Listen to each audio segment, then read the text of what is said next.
Hello, and welcome. For those of you that are jumping on and watching the replay, you can go ahead and fast forward up to 2 minutes, and then we'll jump on live from there. I'm going to give a couple minutes just for everybody to jump on. So you can fast forward to there, and I will watch the clock, and at 2 minutes, I will start. Okay, so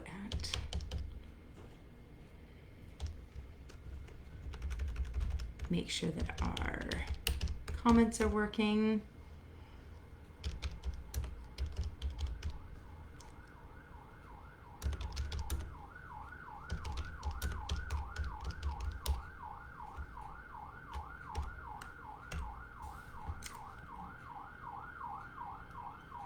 There we go. And if you are watching the replay, you can also put a little hashtag replay. You can maybe mention what you're feeling right now as we start to get into this. We've got, there we go. Let's see if this is going to work for us. I think that makes the comments work there. We'll give a few more moments for everybody to jump on. We are going to be talking about emotions today. I know we chatted about them a bit last week, and you might be like, oh, we did this one already. Why are we doing it again? We're actually going to deepen this a little further for the next couple weeks, just about thoughts and feelings and our experiences. So all the things that we love to identify with, that's what creates the identity, what creates our ego. And so I want to dive deeper into this because, well, it's the root cause of our suffering, and I don't want you to suffer anymore. Okay, here we go. So welcome. If you are jumping on for your first time with us, my name is Elgin. I am an architect of human alignment, a contrarian soul guide. So what does that mean? It means that I speak truth, even if it shocks you into some discomfort. And I do this very intentionally to help us awaken, to become conscious again, to come back to our natural state of being.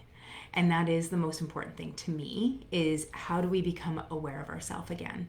How do we shed the shit that we think we are and start getting that off of our shoulders, off our chest, so that we can start to remember our divinity, our perfection once again.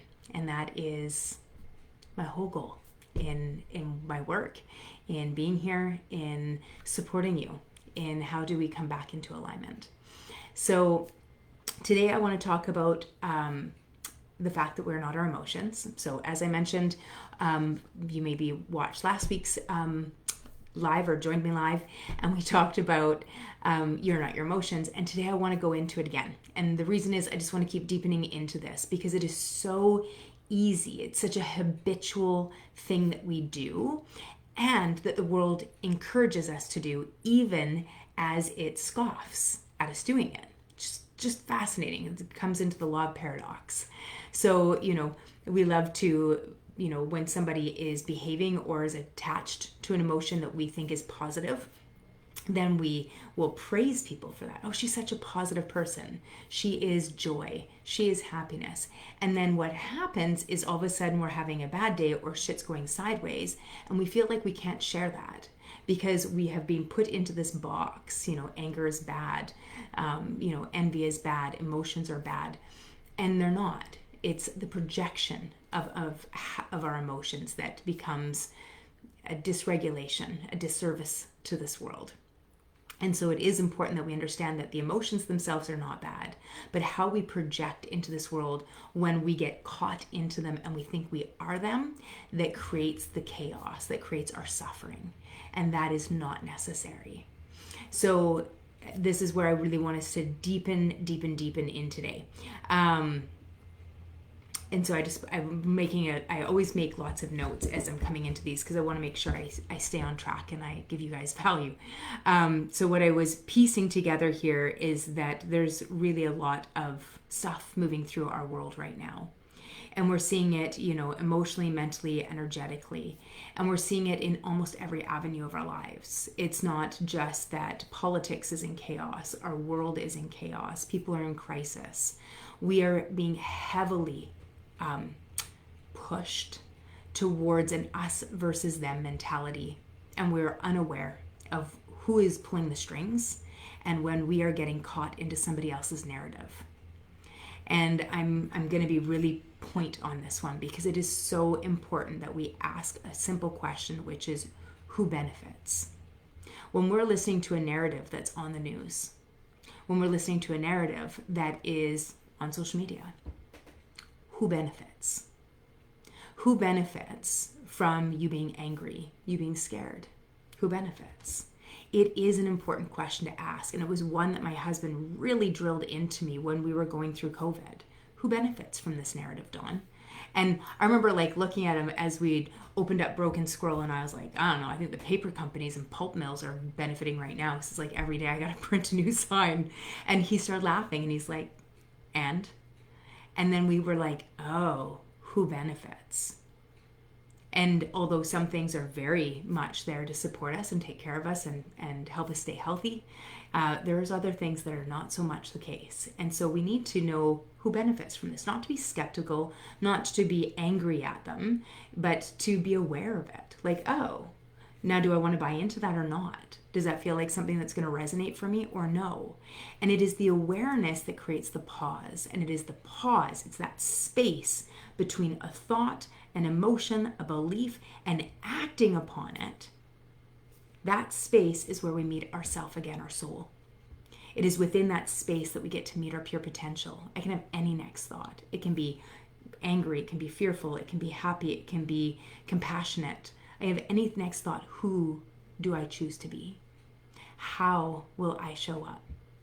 Because who you are is a soul.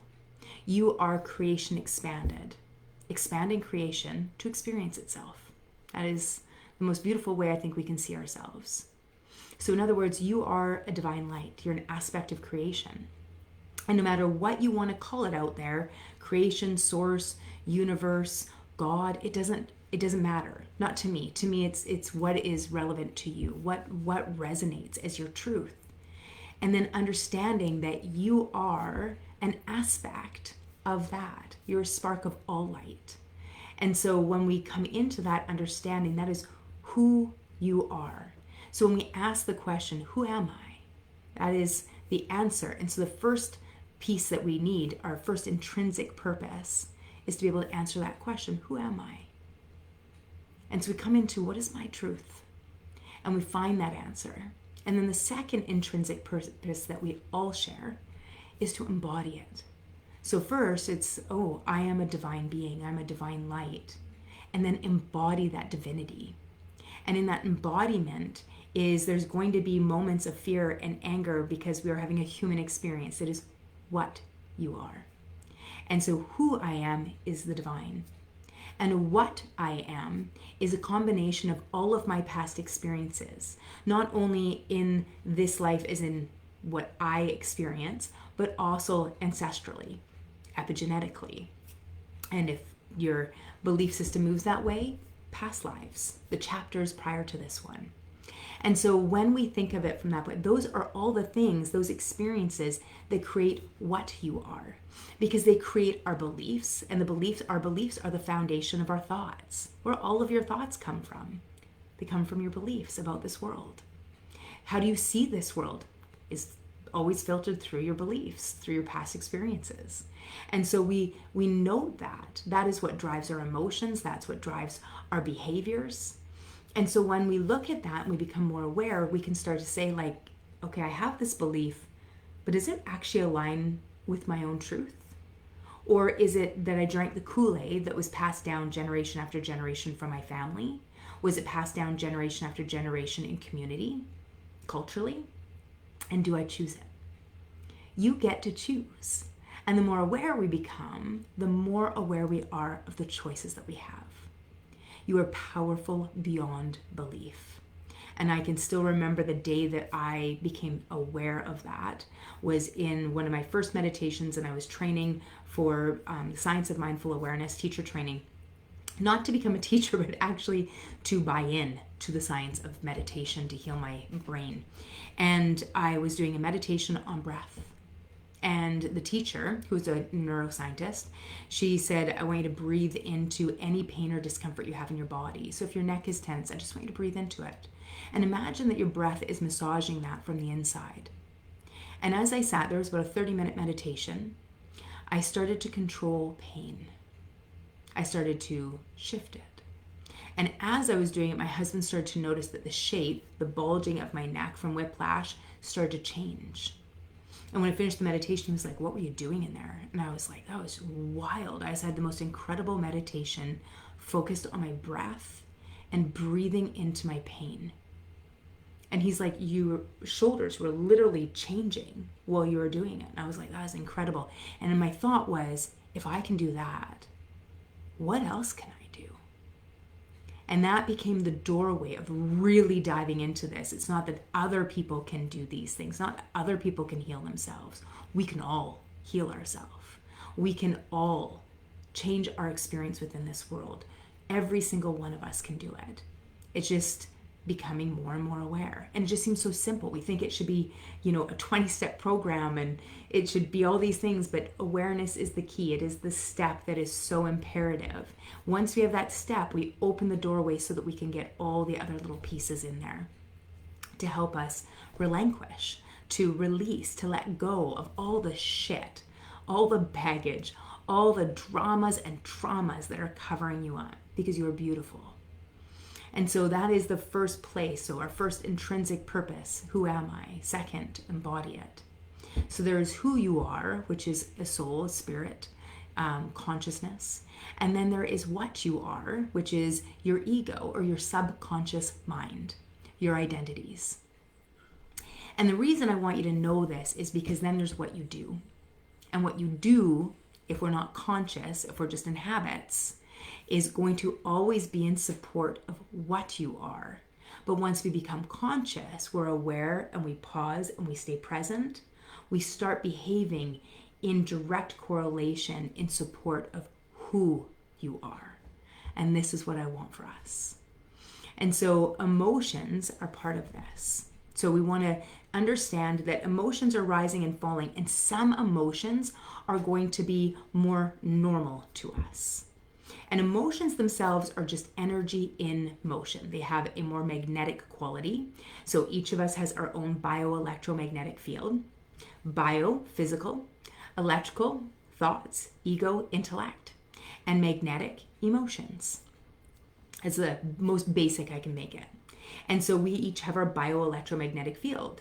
And our electrical field is like impulses or pulses of information that are going out into the world. And they matter because thoughts that we think about ourselves impact the energy, the bioelectromagnetic field of someone else, and so how they see us. So they're perceiving us not only through their own field of energy, but through our field of energy. And this is really, really important. Because once we understand that, then we can go, oh, so I can be sitting here being as confident as I want. But if there is a subconscious belief that I am unworthy, and I had this for many years, I am unworthy because of not having the same education as other people, because of my upbringing, my childhood, my experiences, then those thoughts about myself are impacting other people's perceptions of me, even though they don't know it. It's subconscious, they're unaware of what is impacting their perceptions. And then there's my emotions. And my emotions are also creating an impact, and they're even stronger. So the energy of an emotion is even more tactile. We can feel it. You can feel the emotions in a room. And so it's important for us to know that, because that means that others can feel our emotions. And so we don't want to stuff them down. We want to let them rise and fall without feeding them. And so if we don't feed them, think of them as like animals in a zoo. The animal's just there and it's just pulsing or walking around, and we can see it. And we're like, oh, that's really, like, there's a penguin, there's a duck, there's not anything there. But if we start feeding them, then they start coming in closer. There's more energy there that we're part of, whether you like it or not. And so it seems great to feed joy, to feed excitement, to feed all these things, except what happens is when we get pulled into any emotion, it takes us out of presence. And so instead of being present in a conversation with your spouse or your friend, you're all taken up in this energy and you're not paying attention to the conversation that's happening there. And so then you end up with a conversation or you're with somebody and it's like, oh, it doesn't even feel like you're really present with me right now. And that's because we're being pulled into our emotions. Hello, Bobby. And so this is what I want us to be aware of is the patterns of this. Now, that's the one thing is this pull that we get into our emotions where we start taking them on. And then what it starts looking like is we start actually identifying with them. And so we want to be aware of when we say things like, I am anxious, I am overwhelmed, I am depressed, I am frustrated or angry. Because what we're doing is we're cultivating an identity. And that is not by your choice. That is the way the brain works.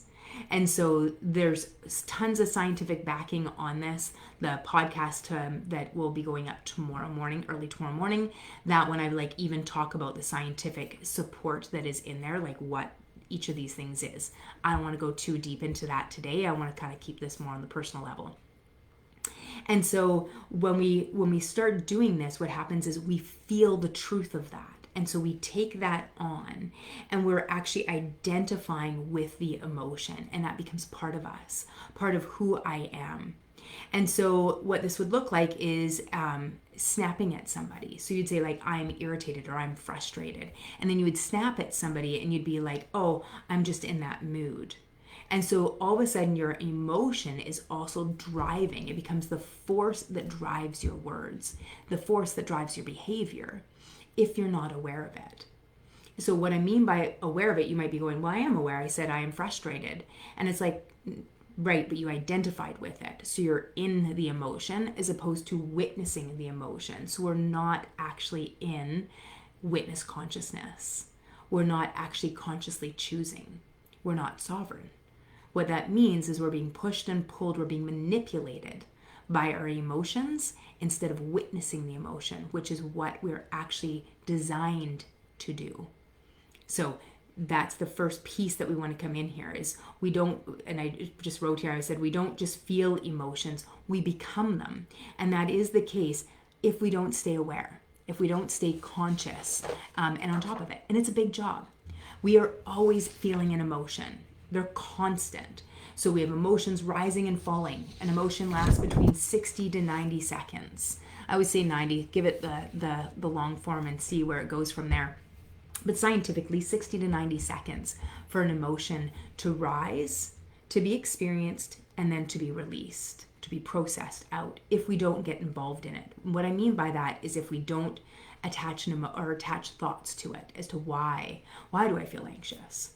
And so this was my experience. So about 8.5 years ago, I was in car accidents. I've talked about it enough. And I suddenly was having panic attacks and I didn't understand what was happening. I didn't understand what anxiety was. I was quite irritated when the doctors actually talked to me about it. To me, being anxious was a sign of weakness. So I had lots of protective measures here. And I was irritated. I was like, just fix it. Like, just fix it. I need to get on with life. And they're like, we can't. Your nervous system does not believe that you're safe. And so I would do all sorts of things to not feel it. I would cope, I would scroll, I would play Candy Crush like crazy. Anything to not make me feel this way. And so by the time we hit about, we're coming into probably close to 9 months, 10 months after the accident, they were still there. And so then they got to this point where I was starting to get physically sick. And a panic attack could last like 30 minutes. And I was trying to understand why they were happening. So I was like, oh, well, maybe it's because I don't have a job to go to, or I have no purpose, or I don't know what I'm supposed to do anymore. And so the more I would think on them, the longer they were staying. And so then my doctor gave me a practice of getting to know them or making friends with my emotions, which I was very resistant to doing. I've mentioned it before. My exact response to her when she told me to do the practice was to tell her to go fuck herself. I was not interested. And it really took me some time to get on board with what was happening. The thing is a lot of the times we do this work because the pain of remaining there exceeds the pain of change. So I finally had to get to a point where the panic attacks were so bad that my experience of my emotions was so uncomfortable that I was willing to go through them as opposed to resist them or suppress them. And often it takes us a bit to get there. And so I was more willing to do it with emotions like anger, irritation, frustration than I was to do them with panic, anxiety. And for some people, anger is really uncomfortable.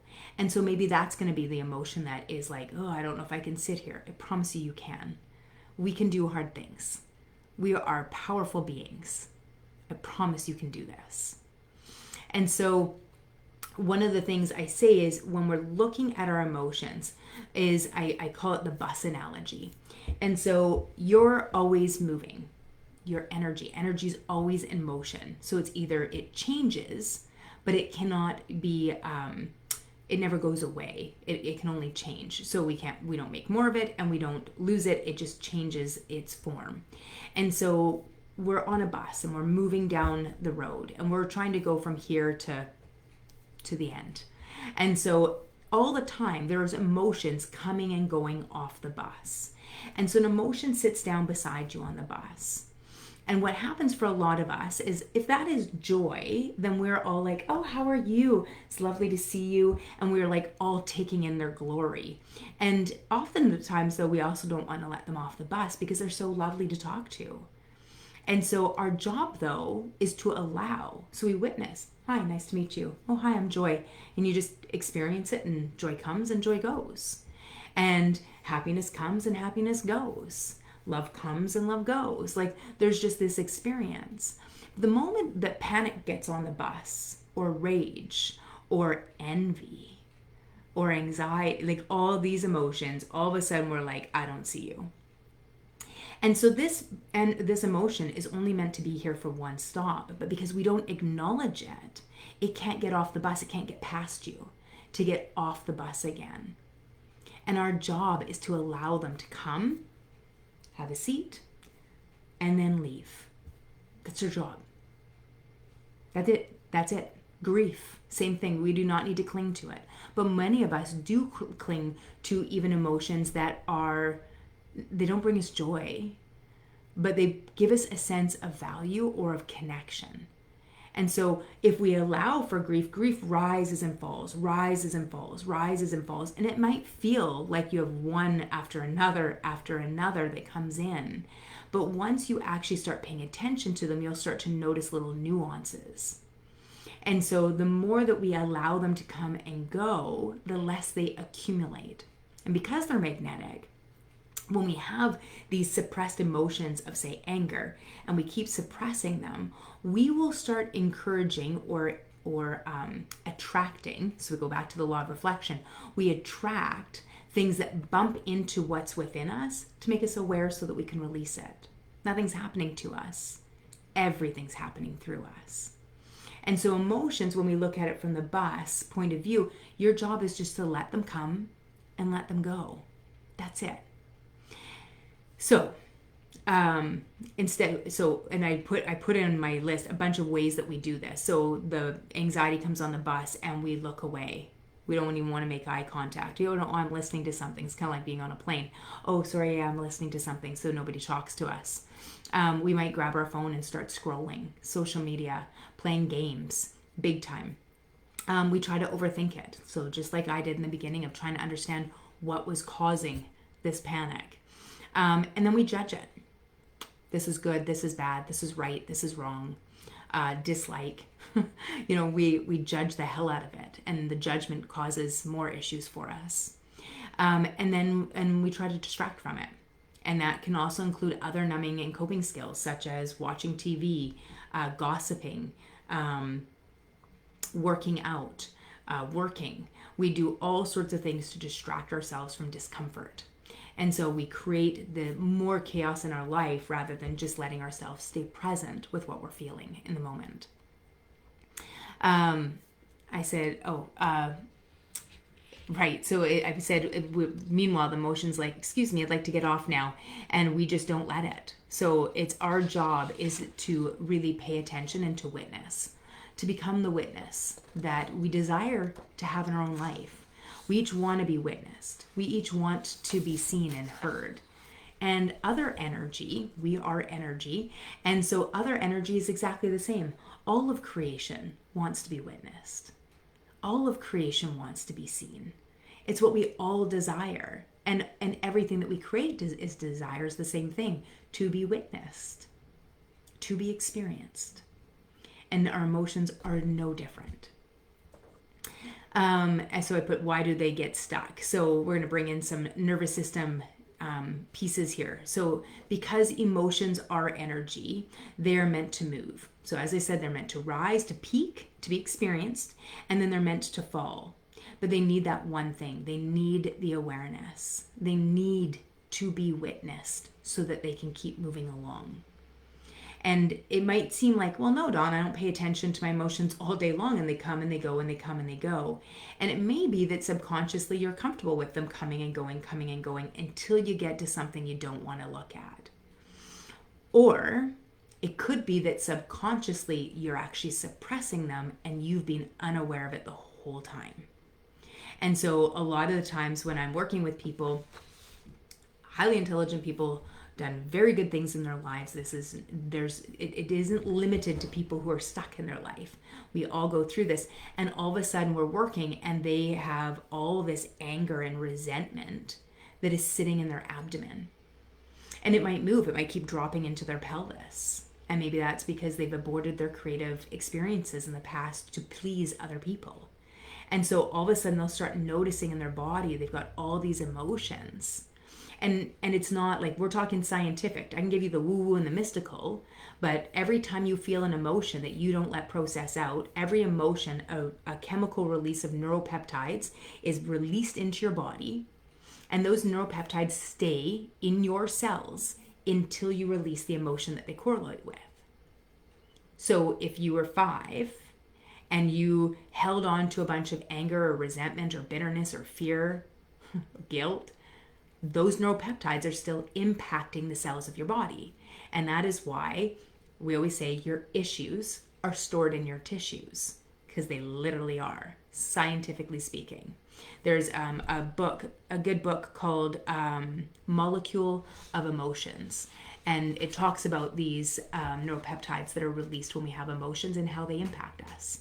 My work when I'm working within psychosomatics or neuropsychoimmunology, this is what we're talking about, is the impact on our biology of our thoughts and our feelings, our emotions.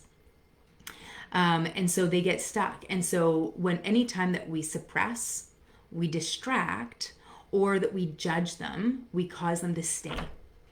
And that becomes really important, because it's not that you're doing it intentionally. It's actually done because you're doing it unintentionally. And we want to become aware of them, and we want to let them release. And this is why so often that when people are doing like a meditation practice or they're doing yoga, especially in the beginning, they'll all of a sudden have these huge emotions that'll come up, and they'll be like, what the hell is happening? It'll be their first, second, or first couple of yoga classes, and they're crying. They never want to come back. Nobody wants to experience that if they don't know what the hell's going on. And what's going on is we've opened up lines of energy so that an emotion can finally be released. In yogic traditions, we call them samskaras. So these unprocessed experiences, and we finally get to release something. And so we'll see those big welling ups of emotions happening in those kinds of practices. People will also experience that in acupuncture. They might experience it doing qigong or tai chi, any sort of energy movement. This is why people will have this experience when they're doing certain kinds of like chiropractic work, even, where all of a sudden we'll get a big release, massage, acupuncture, osteo, craniosacral, all of these types of treatments, all of a sudden we'll have an emotion come up, and this is why. is because the tissue is finally getting to release the chemical component of it, and you're finally letting the emotion go. And we're finally creating enough space to do that. And so I just said emotions don't get stuck because they're too big. They get stuck because they're not seen. And I cannot repeat that enough. Everything in this world, in this universe, desires to be seen, desires to be heard, desires to be experienced. That is its purpose, to be witnessed. And so when we don't witness somebody, something, some experience, then it stays. It doesn't actually process out. And so the shift of how do we take this? So first I want to start with our language. So instead of using language such as, instead of saying I am anxious, we would say I'm experiencing anxiety. Instead of saying things like I am angry, we would say I'm experiencing anger in this moment. And so what we're trying to do is create a little more space between ourselves and the experience. And within that space, we also have an opportunity to come back. Like, is this even valid? I'm feeling really angry. Okay. And we don't think about, like, is it actually, like, what is happening here? Can you just let it rise and let it fall? Is the Dalai Lama used to say. Somebody asked him, do you ever feel anger? And he's like, of course I do. He said, well, what do you do? And he said, I watch anger rise and I watch anger fall. In other words, I don't get involved in its drama. I don't let it stay. I don't let it rent space for free. So this is the importance of us doing this work.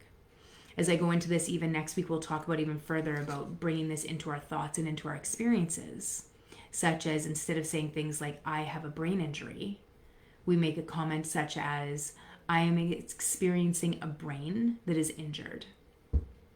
And suddenly it has space because we don't identify with it. Then we don't anchor it into our subconscious. We don't anchor it into our DNA, our sense of identity. And that's really, really important. So I wrote here, when you identify with an emotion long enough, you actually build a personality around it. This has been a personal experience for me that I really worked through as a survivor, and the emotions that come through being a survivor, such as anger, resentment, bitterness. There's an aggressive component to being a survivor of something. And we go, oh no, and you go, yeah. Even if you say, like, I'm a survivor of cancer, there'll be an aggression towards the energy of cancer. And so we identify with it, and therefore it becomes part of us, of who we are. We even will say things like, oh, I'm just an anxious person, or I'm easily overwhelmed, or I'm sensitive. All things that we say that actually impact our identity and actually impact our ability to be resilient, which is important. And so we want to move through those components of it. I said, you are not your patterns. You are the one that is aware of them. So the more aware we can become of this, the more we can create space and the more freedom we have once again. You see, when we say things like pain is inevitable and suffering is optional, pain is inevitable. We're going to feel painful experiences such as the emotions of panic, of anxiety, of rage, of heartache, of grief. We're going to feel those painful experiences, and that's okay. But holding on to them and resisting them is what causes our suffering. Calling them good or bad, right or wrong, or identifying with them causes our suffering. That is not something that we need to have. That is not something that we need to experience. And so allowing ourselves to start shifting our language and shifting the way that we see ourselves allows us to start getting more freedom, coming back into who we truly are, which is divinity, pure creation, pure potential. Okay, so my questions I give you for some reflection. Where do you notice you become your emotions the most? And which emotions do you avoid the most? So just have that there, and I'd love if you would share. So is there an emotion that is easy for you to become, to get involved in? And is there an emotion that you tend to really resist or to avoid at all costs? And just remember that we're not trying to fix them. We want to witness them. And so the practice that I give people all the time is I say, write it out. So there's a practice I call brain dumping. And I say, when we have an emotion, I'd love you to take your book and start writing. So it might be like panic. Or maybe you don't even know the name of the emotion. And I'd say, okay, where do you feel it in your body? And you maybe would write down belly. And then I'd say, okay, does it have a color? Maybe it's black. Is it dense? Yeah. Does it have a texture? Kind of sticky, a little tarry. And so we'd start to get to know it. And I want you to get to know that emotion so incredibly well that it no longer can be your boogeyman. And so we write them out and we get to know, does it have a taste? Does it have a smell? Does it move from left to right? Is it statically? Is it prickly? What's going on with that emotion? And just stay present with it. 90 seconds. Can you breathe into it? And then what emotion does it transform into? If you allow it and you don't resist, what's the next emotion that gets on the bus?